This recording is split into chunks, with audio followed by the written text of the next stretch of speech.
Assalamualaikum warahmatullahi wabarakatuh. Halo teman-teman sekalian, kembali lagi dengan Budi Dharma di special case study yang kedua, manajemen keuangan. Check it out.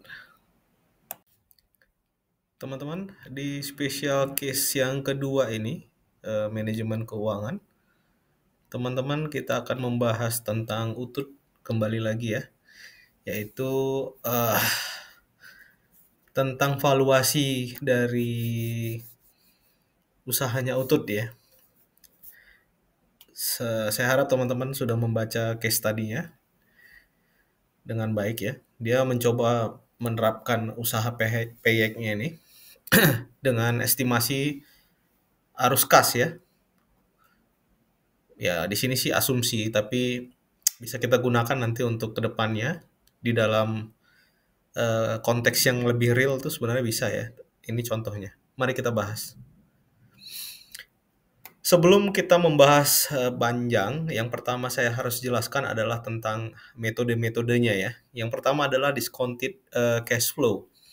Ini adalah jenis metode valuasi di mana yang digunakan adalah present value sama dengan CF dibagi 1 tambah R pangkat T.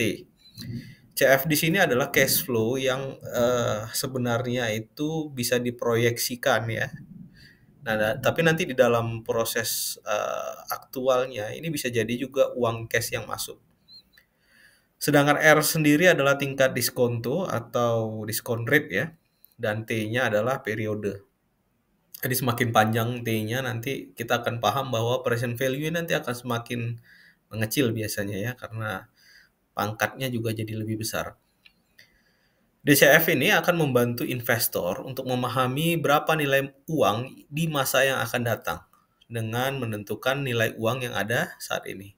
Ini konsep ini masih sama, masih dalam satu ruang lingkup time value of money. Nah, di dalam kasus ini ada dua model ya. Tadi DCF, discounted cash flow.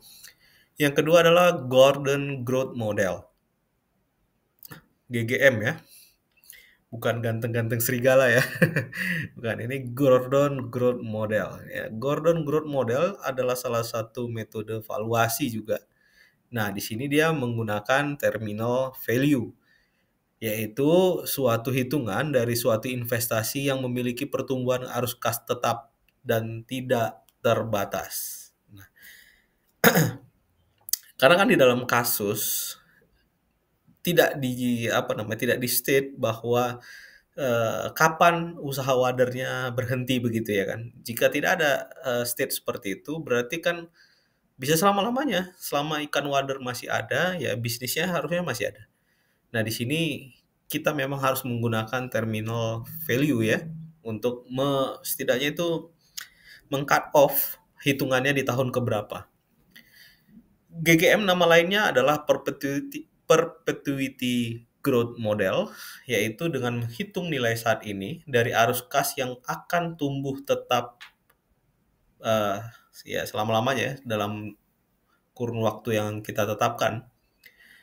Nah, TV di sini atau terminal value rumusnya adalah arus kas pada tahun yang seterusnya tadi itu dibagi dengan tingkat diskonto dikurangi tingkat pertumbuhan tetapnya. Nah, ini adalah rumusnya ya. Baik, kita akan lanjut pembahasannya. Yang pertama ya biasa kita lakukan pembuatan analisis laporan keuangan sederhananya. Jangan lupa loh yang ini.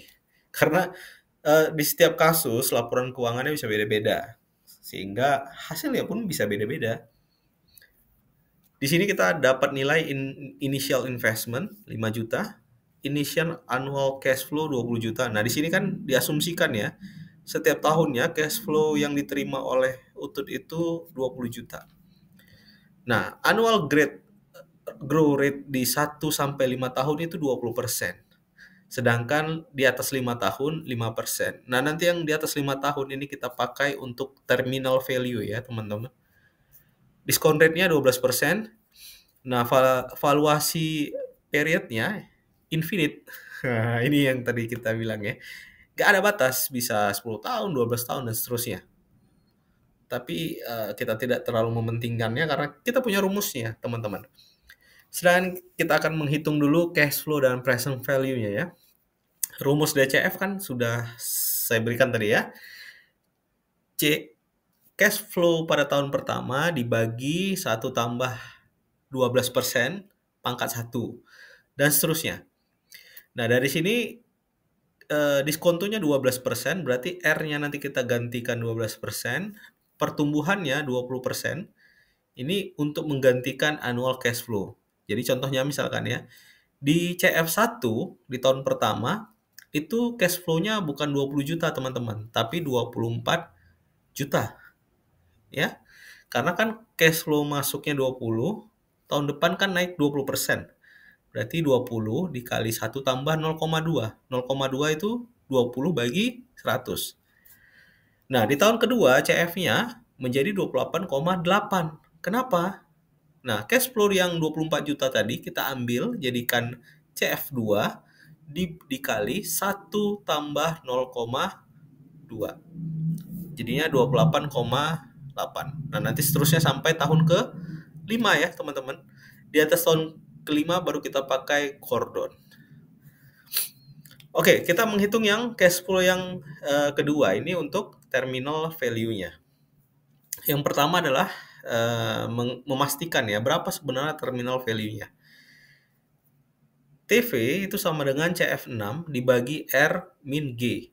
Nah, cash flow pada tahun ke-6 ini harus kita hitung dulu. Nah, bedanya dengan cash flow di tahun ke-5, di tahun ke-5 dia masih 1 tambah 0,2. Di tahun ke-6 dia 1 tambah 0,5. 0,05. Karena 5% ya, teman-teman. Maka cash flow di tahun ke-6 diasumsikan 52,25 juta. Dari situ kita menghitung terminal value-nya. Nah, G-nya kan 5% ya, sedangkan discount rate-nya 12 tadi kan. Maka 12% dikurang 5% itu hasilnya 7% atau 0,7. Ini ya, teman-teman.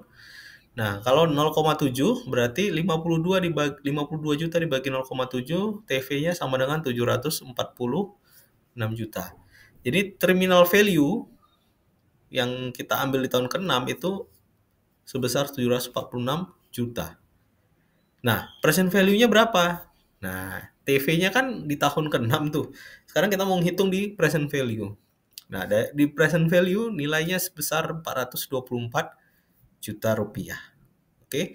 Nah, kita akan masukkan dia ke dalam bagan ya. Kita dapat lihat bahwa tahun 1 sampai tahun ke-5 dia 20% peningkatannya ya, konstan. Nah, di tahun ke-6 dia naik 5% saja. Nah, totalnya sebesar 547,163 juta rupiah. Nah, ini adalah besaran dari present value dari annual cash flow usahanya Utut. Oke. Explanation ya. Tahun 1 sampai ke-5 dia pakai 20%, tahun ke-6 pakai terminal value. Diskon rate-nya 12%, maka total present value dari usahanya Utut 547 juta rupiah. Oke, teman-teman ya. Terima kasih teman-teman atas perhatiannya ya. Videonya singkat saja. Semoga teman-teman bisa memahaminya. Billahi taufiq walhidayah. Assalamualaikum warahmatullahi wabarakatuh. Dadah.